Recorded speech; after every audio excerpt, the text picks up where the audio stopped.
Charlie Lewis joins us now for the Trader Rundown to get our day going. And Charlie, how do you think traders will treat today? What will be the mindset?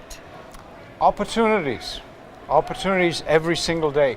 We have a definition in terms of the vote. We now know where we stand. The market took a dramatic drop on Friday.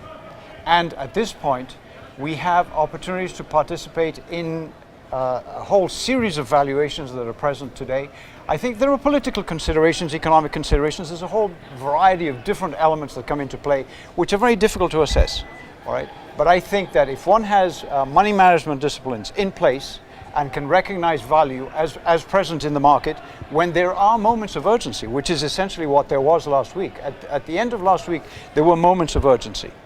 And these moments, for me, present opportunities because, as I mentioned in a previous program, we had an interest in purchasing, for example, British Petroleum. You talked about BP. Absolutely. And the now pound. we have the pound, and if we see the pound below $1.30, we certainly want to be considering opportunities to go buy side the pound, because as people, we all like to take opportunities of what we view as a good deal.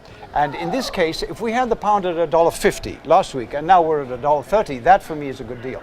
I love to travel to London, and now they've given me a massive discount. They're giving you a bit discount. Now talk about as well, Charlie, the fact that the market goes down, it goes back up, but it can go down much Even further from here. Absolutely. So Absolutely. do you see that in the cards? Yes. Are there any signals? My personal opinion is no, we don't have it in the cards, and I'll tell you why. I see central bank intervention. I saw central bank intervention last Friday that was present. And essentially the first concern of the large players, which are the central banks, is to provide liquidity. If liquidity disappears, then we have a very serious concern. But liquidity did not disappear on Friday. And I think that as time goes by, things will get smoothed out.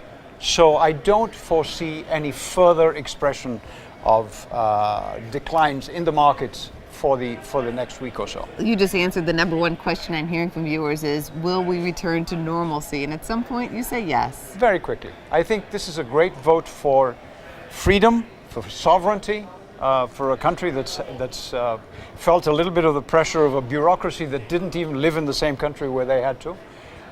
And I think that this is presenting opportunities for us as traders and for your viewers to evaluate some of these possibilities that are present today. Thank you, Charlie. My pleasure.